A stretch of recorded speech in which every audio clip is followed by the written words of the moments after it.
संसार में जन्म लेने वाले सभी जीव सुखी बनना चाहते हैं, लेकिन वास्तविक सुख कहाँ है, इसका ज्ञान प्रायः किसी को नहीं होता। ज्ञानी जन कहते हैं शांति से बड़ा कोई सुख नहीं है, परंतु मनुष्य सुख की खोज में लगी हुई दौड़ में वह बची खुची शांति भी खो देता है।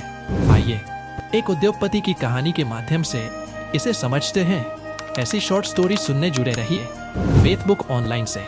लेखक पूज्य आचार्य श्री महाबोधि सूरी जी महाराज साहेब। एक बार एक उद्योगपति शांति प्राप्त करने के लिए डॉक्टर के पास गया। डॉक्टर ने उसे 3 पुड़िया दी और कहा समुद्र के किनारे जाकर पुड़िया खोलना। उद्योगपति समुद्र के किनारे पहुंचा और पहली पुड़िया खोली, पर उसमें कहीं भी दवा दिखाई नहीं दी। तभी उसे आश्चर्य हुआ, पहली पुड़िया में दवा नहीं थी, बल्कि उस पर एक शब्द लिखा था, लिसन, सुनो। वह ठहर गया।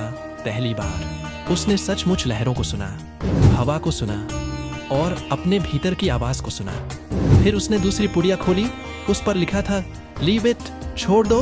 वह सोच में पड़ गया, मैं क्या छोड़ूं?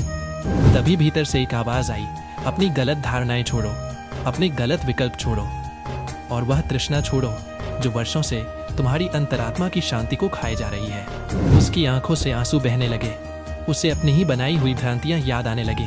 आंसुओं के साथ मानो मन का सारा बोझ बाहर निकल गया। वह भीतर से हल्का हो गया। कुछ देर बाद उसने तीसरी पुड़िया खोली, उस पर लिखा था, लव इट, प्रेम करो। अब सब कुछ स्पष्ट था।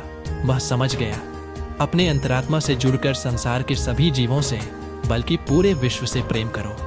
यही है सच्ची शांति। उसके चेहरे पर शांति भरी मुस्कान फैल गई। जो कार्य दवाओं से नहीं हो सका, जो योगासन से नहीं हो सका, वह केवल कुछ घंटों के सम्यक आत्मचिंतन से पूर्ण हो गया।